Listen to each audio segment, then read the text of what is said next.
दोस्तों, मेरा नाम है वरुण त्रिपाठी।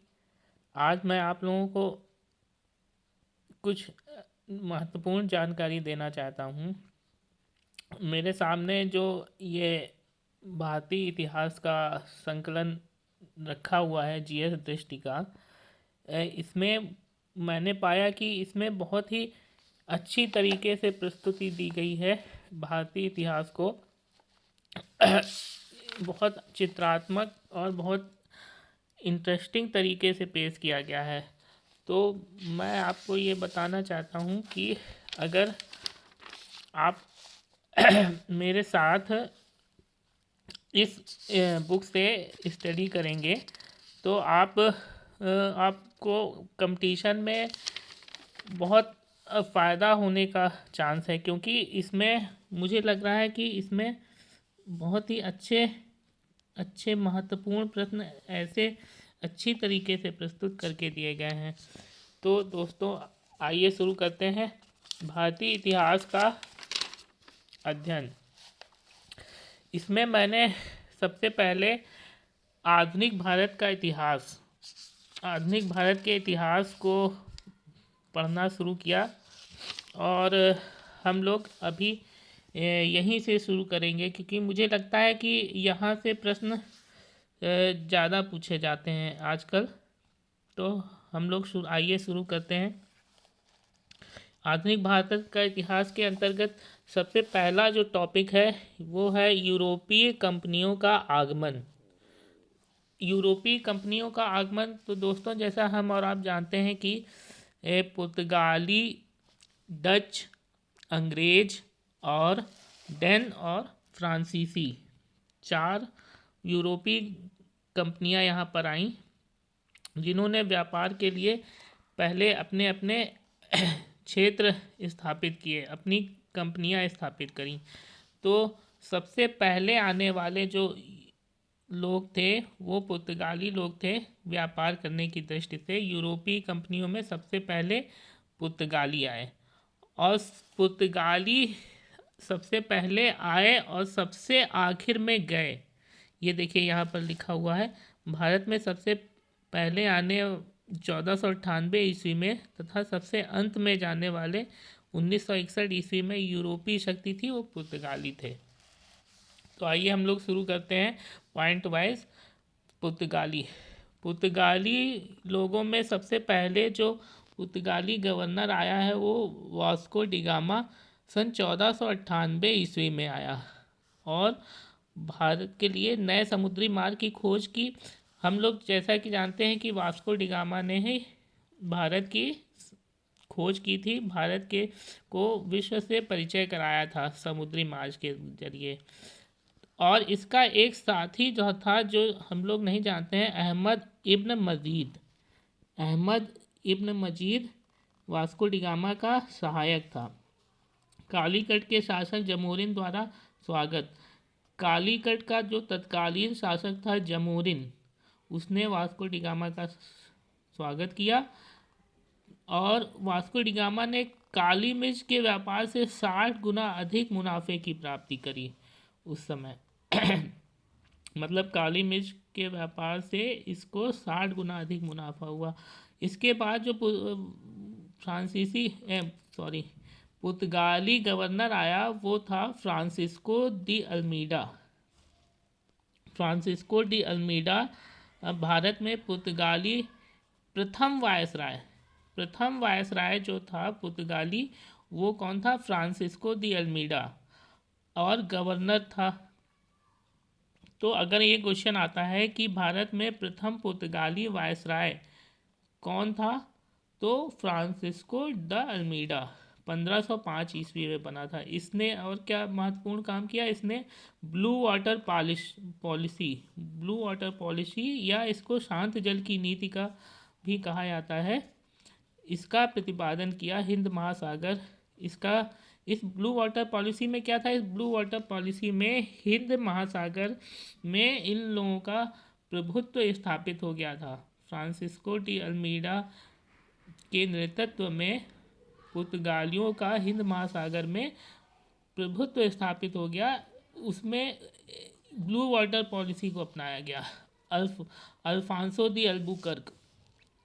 दोस्तों जैसा कि हम लोग जानते हैं कि ये यूरोपीय कंपनियों में कोई ना कोई ऐसा महत्वपूर्ण गवर्नर रहा है जिसने उस वहाँ की शक्ति को बढ़ाया है, बहुत ज़्यादा बढ़ाया है। तो उसमें पुर्तगालियों की में नाम आता है अल्फांसो दी अल्बुकर्क।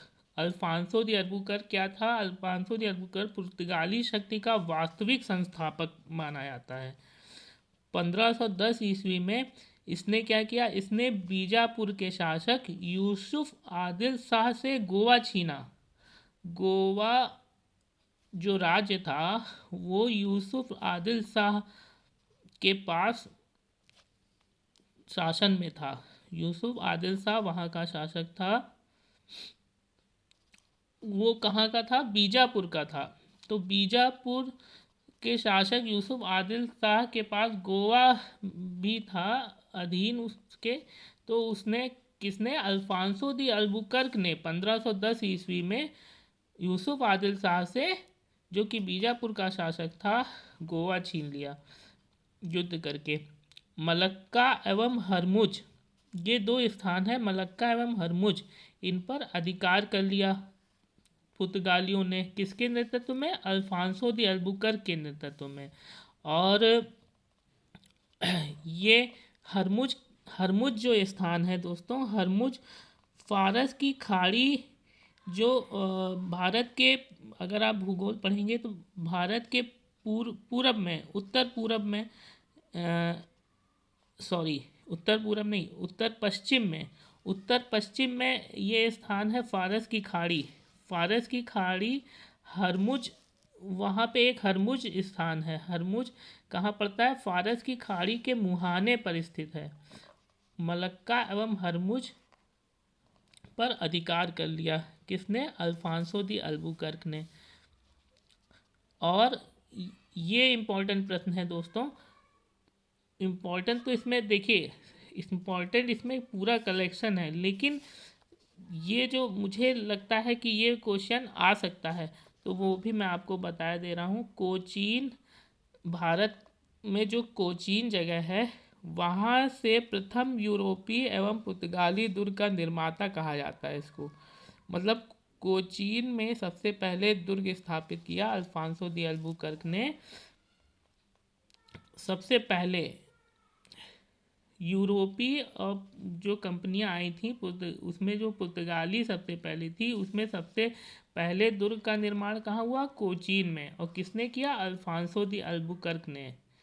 ठीक है दोस्तों, अब हम आगे बढ़ते हैं। पुर्तगाली के बाद हम पढ़ेंगे अंग्रेजी ईस्ट इंडिया कंपनी के बारे में। देखिए, पुर्तगालियों के बाद डच आए थे, डच के बाद अंग्रेज आए। डच कहाँ के निवासी थे? हॉलैंड के, नीदरलैंड जो इस समय बोला जाता है, हॉलैंड के निवासियों को डच बोला जाता है, वो लोग आए। उनके बाद अंग्रेज आए। अंग्रेजों के बाद डैन आए, जो डेनमार्क के निवासी हैं उनको डैन बोला जाता है। तो डेनमार्क के निवासियों को डैन बोला जाता है, वो लोग आए अंग्रेजों के बाद। पुर्तगालियों के बाद डच, डच के बाद अंग्रेज, अंग्रेज के बाद डैन, और डैन के बाद सबसे आखिर में कौन आया? फ्रांसीसी आए। तो हम लेकिन जो महत्वपूर्ण कंपनियां हैं वो पहले पुर्तगाली, उसके बाद अंग्रेज़ों के बारे में पढ़ेंगे। डचों के बारे में अभी कुछ एक दो पॉइंट आएंगे, वो मैं आपको बता दूंगा। पहले हम अंग्रेजी ईस्ट इंडिया कंपनी के बारे में पढ़ते हैं। अंग्रेजी ईस्ट इंडिया कंपनी आरंभिक वर्ष 1599 ईस्वी में इंग्लैंड में एक मर्चेंट एडवेंचर्स नामक दल द्वारा स्थापना। मतलब कि इंग्लैंड में ईस्ट इंडिया कंपनी की स्थापना किस नाम से हुई थी? मर्चेंट एडवेंचर्स एक ग्रुप था, उस नाम से ईस्ट इंडिया कंपनी की स्थापना हुई थी। फिर जब इसको भारत में भेजना था इन लोगों को, तो इन्होंने नाम बदल दिया। वो नाम भी अभी मैं आपको बताऊंगा।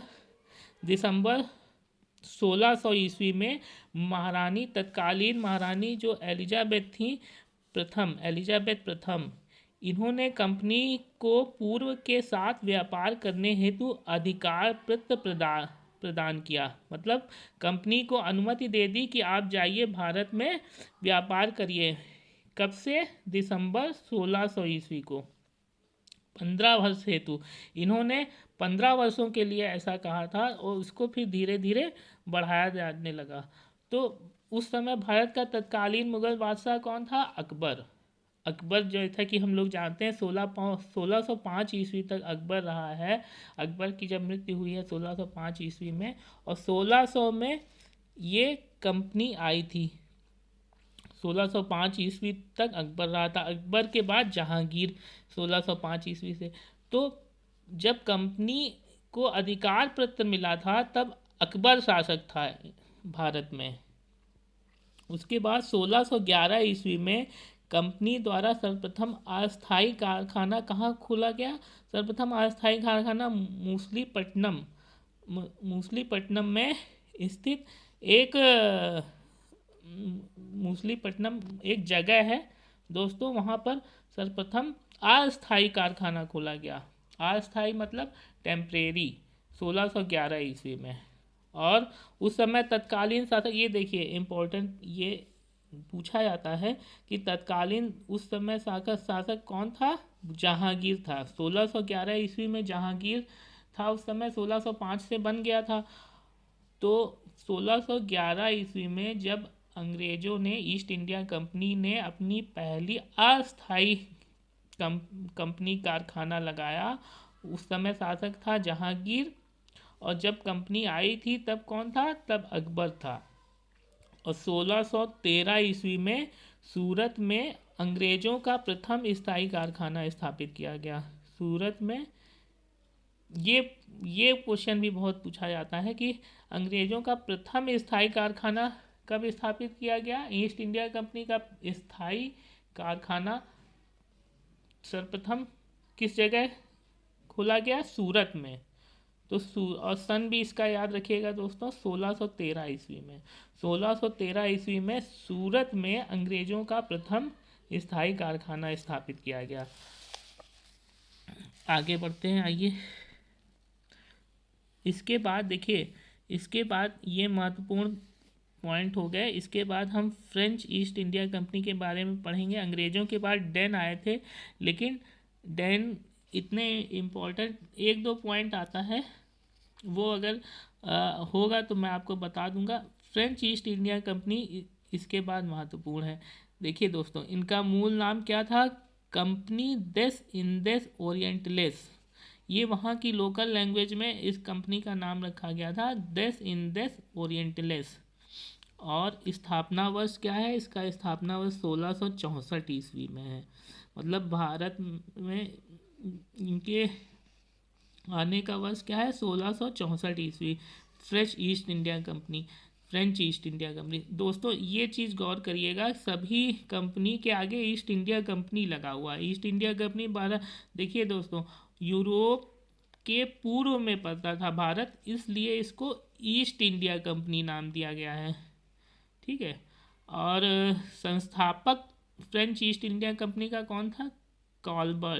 कॉलबर्ट था, जो लुई 14वें का मंत्री था। जो वहाँ के शासक थे लुई 14वें, उनका मंत्री कौन था? कॉलबर्ट। उसी ने फ्रेंच ईस्ट इंडिया कंपनी की स्थापना की थी। निर्माण क्या हुआ? निर्माण राज्य द्वारा किया गया, मतलब वहाँ की सरकार द्वारा। खर्च हेतु धन कौन देता था? राज्य देता था। और 1667 ईस्वी में फ्रांसिस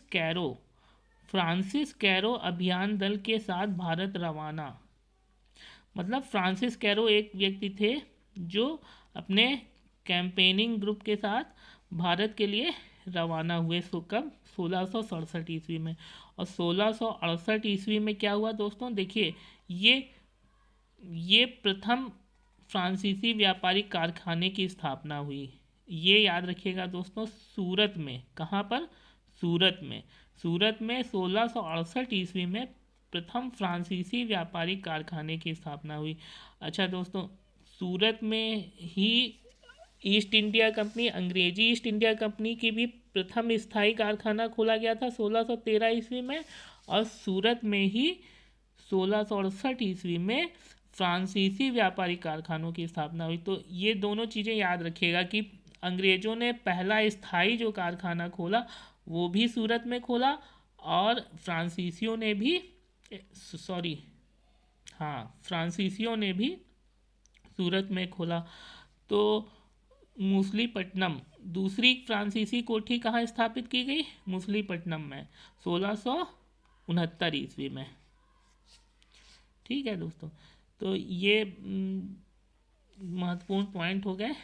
अब हम महत्वपूर्ण तथ्य कुछ और पढ़ेंगे, जैसे कि अंग्रेजों के व्यापार केंद्र के लिए हुगली के स्थान पर सुतनौती का चयन करने वाला कासिम बाजार की फैक्ट्री का प्रमुख कौन था? जॉब चरनॉक। जॉब चरनॉक कौन था? चरनॉक। कासिम बाजार एक स्थापित किया गया था, कासिम बाजार की फैक्ट्री, उसका प्रमुख था जॉब चरनॉक। और ये कौन था? अंग्रेज था। अंग्रेजों के व्यापार केंद्र के लिए हुगली के स्थान पर, मतलब हुगली, पहले हुगली में था, और उस हुगली के स्थान पर कहाँ? सुतानुती का चयन करने वाला, सुतानुती जगह है, का चयन करने वाला कासिम बाजार की फैक्ट्री का प्रमुख था। कासिम बाजार की फैक्ट्री थी, उसका प्रमुख कौन था? जॉब चरनॉक। आगे देखिए, कोच्चि ब्रिटिश उपनिवेश के तहत सम्मिलित हुआ। कोच्चि ब्रिटिश उपनिवेश के तहत कहाँ सम्मिलित हुआ? 1814 ईस्वी में। कोच्चि जो केरल का स्थान है, केरल में है, वो ब्रिटिश उपनिवेश के तहत कब सम्मिलित हुआ? 1814 ईस्वी में। अंग्रेजी शासनकाल में अफीम उत्पादन हेतु प्रसिद्ध भारतीय राज्य था बिहार। बिहार क्या था? बिहार अंग्रेजी शासनकाल में अफीम के उत्पादन के लिए एक भारत का बहुत ही प्रसिद्ध राज्य माना जाता था। मतलब अंग्रेज लोग कहाँ अफीम उत्पादन करते थे? बिहार में। पुर्तगालियों को स्वाली नामक स्थान पर हराने वाले अंग्रेज अधिकारी का नाम था थॉमस बेस्ट। मतलब पुर्तगालियों को स्वाली, एक स्थान का नाम था स्वाली, वहाँ पर किसने हराया? कौन अंग्रेज अधिकारी था? Thomas best. ठीक है, स्वाली का युद्ध जैसे आए, स्वाली का युद्ध, पुर्तगालियों को हराने वाला अंग्रेज अधिकारी कौन था? Thomas best. हुगली को बंगाल की खाड़ी में समुद्री लूटपाट के लिए अड्डे के रूप में प्रयोग करने वाली यूरोपीय शक्ति कौन थी? पुर्तगाली। मतलब पुर्तगाली जो लोग थे वो हुगली नदी को बंगाल की खाड़ी में समुद्री लूटपाट के लिए प्रयोग करते थे, समुद्री लूटपाट के लिए। मतलब उनका अड्डा बन गया था हुगली नदी, ये जो समुद्री लूटपाट के काम आता था। किसका? पुर्तगालियों का। यूरोपीय व्यापारिक कंपनियों के भारत आने का क्रम है। ये देखिए दोस्तों, जो मैंने आपको बताया था कुछ देर पहले कि जो क्रम है वो क्या है? सबसे पहले पुर्तगाली आए, उसके बाद डच आए। डच जो हॉलैंड के निवासी या नीदरलैंड के निवासी माने जाते हैं, और उसके बाद अंग्रेज आए, इंग्लैंड के निवासी। उसके बाद डेन आए, डेनमार्क के निवासी, और सबसे आखिर में फ्रांसीसी आए। तो दोस्तों ये क्रम याद रखिएगा, पुर्तगाली, डच, फिर अंग्रेज, फिर डेन, और फिर आखिर में फ्रांसीसी। सबसे पहले पुर्तगाली जो सबसे पहले आए 1498 ईस्वी में, और सबसे आखिर में गए 1961 ईस्वी में जब गोवा स्वतंत्र हुआ पुर्तगालियों से। तो सबसे देर तक रहने वाले कौन थे? पुर्तगाली थे, और सबसे पहले आए, सबसे आखिर में गए। उसके बाद डच आए, हॉलैंड के निवासी, नीदरलैंड के निवासी, अंग्रेज आए फिर, और फिर डेन आए, और सबसे आखिर में कौन आया? फ्रांसीसी। तो पुर्तगाली, डच, अंग्रेज, डेन, फ्रांसीसी। पुर्तगाली, डच, अंग्रेज, डेन, फ्रांसीसी। ये क्रम याद रखिएगा दोस्तों। इसके बाद हम लोग परीक्षोपयोगी दृष्टि से महत्वपूर्ण कुछ पॉइंट यहाँ दिए गए हैं, उसके बारे में चर्चा कर लेते हैं। भारत में सबसे पहले आने 1498 तथा सबसे अंत में जाने वाले कौन थे? यूरोपीय शक्ति कौन थी? पुर्तगाली। 1961 में जाने वाली। गोवा स्वतंत्र हुआ था दोस्तों इस पुर्तगालियों से, तो 1961 में तभी माना गया था कि अब जो है पुर्तगाली पूरी तरह से भारत से चले गए हैं। यूरोपीय शक्तियों में सर्वप्रथम भारत में समुद्रिक व्यापारिक केंद्र स्थापित किया गया। कहाँ स्थापित किया गया? पुर्तगाली व्यापारियों ने स्थापित किया। ठीक है दोस्तों, पुर्तगाली व्यापारियों ने यूरोपीय शक्तियों में सर्वप्रथम कहाँ भारत में सामुद्रिक व्यापारिक केंद्र कहाँ किसने स्थापित किया? पुर्तगाली व्यापारियों ने। मतलब सामुद्रिक व्यापारिक केंद्र जो थे वो सबसे पहले, जाहिर सी बात है पुर्तगाली आए थे तो पुर्तगाली करेंगे सबसे पहले। पुर्तगालियों ने अपनी दूसरी फैक्ट्री कहाँ स्थापित की? कन्नूर में। दूसरी फैक्ट्री कहाँ स्थापित की? कन्नूर में। ठीक है दोस्तों, हुगली, ये दोस्तों ये यहाँ पे जो मैंने बताया था ये दुर्ग था। दुर्ग कोचीन में भारत में प्रथम यूरोपीय एवं पुर्तगाली दुर्ग का निर्माता था ये अल्फांसो दी अल्बुकर्क। ठीक है, यहाँ पे प्रथम अपनी दूसरी फैक्ट्री कन्नूर में कहा गया है। ठीक है, तो पहला कौन सा हो जाएगा? कोचीन, दूसरा हो जाएगा कन्नूर। हुगली स्थित पुर्तगाली बस्तियों को पूरी तरह से नष्ट किया गया। हुगली स्थित पुर्तगाली बस्तियों को पूरी तरह से नष्ट किया गया। किसके द्वारा? मुगल बादशाह शाहजहां के द्वारा। ये क्वेश्चन जैसे आता है कि हुगली में जो पुर्तगाली बस्तियां थीं उनको पूरी तरह से नष्ट किसने किया? तो मुगल बादशाह शाहजहां ने नष्ट किया। मूसलीपट्टनम प्रथम डच फैक्ट्री की स्थापना का स्थल है। देखिए दोस्तों, मैंने कहा था ना, एक अगर पॉइंट आएगा डचों का तो 1-2 पॉइंट होंगे, ज़्यादा नहीं। तो डच प्रथम, ये क्वेश्चन पूछा जा सकता है कि प्रथम डच फैक्ट्री की स्थापना कहाँ हुई? तो मूसलीपट्टनम में। अंग्रेजों ने क्या किया था? मूसलीपट्टनम ने अंग्रेजों ने पहली अस्थाई कारखाना खोला था 1611 ईस्वी में। मूसलीपट्टनम में 1611 ईस्वी में प्रथम अस्थाई कारखाना खोला था जहांगीर के समय में। ठीक है दोस्तों, और डचों ने क्या किया? डचों ने अपनी पहली फैक्ट्री खोली वहाँ पे। अंग्रेजों ने अस्थाई कारखाना खोला था 1611 ईस्वी में और डचों ने पहली फैक्ट्री की स्थापना की। अगर अंग्रेजों की पहली फैक्ट्री पूछा जाए तो सूरत इसका जवाब होगा 1613 ईस्वी में, जहांगीर के टाइम में। और अगर फ्रांसीसी पहली फैक्ट्री पूछा जाए, पहले व्यापारिक कारखाना, तो 1668 ईस्वी में भी सूरत होगा। मतलब फ्रांसीसी और अंग्रेज सूरत और डच मूसलीपट्टनम, और अस्थाई कारखाना अंग्रेजों का पहला कहाँ था? वो था मूसलीपट्टनम में 1611 ईस्वी में। स्थाई सूरत में 1613 में और अस्थाई मूसलीपट्टनम में। अच्छा, पीपली बंगाल में एक जगह है, वो पीपली डचों की बंगाल में प्रथम कंपनी फैक्ट्री का स्थापना स्थल है। पीपली में क्या किया? डचों ने बंगाल में प्रथम कंपनी फैक्ट्री खोली। कब? 1627 ईस्वी में। अगर ये क्वेश्चन पूछा जाता है कि अगर डचों ने बंगाल में प्रथम कंपनी कहाँ खोली, तो पीपली इसका जवाब होगा।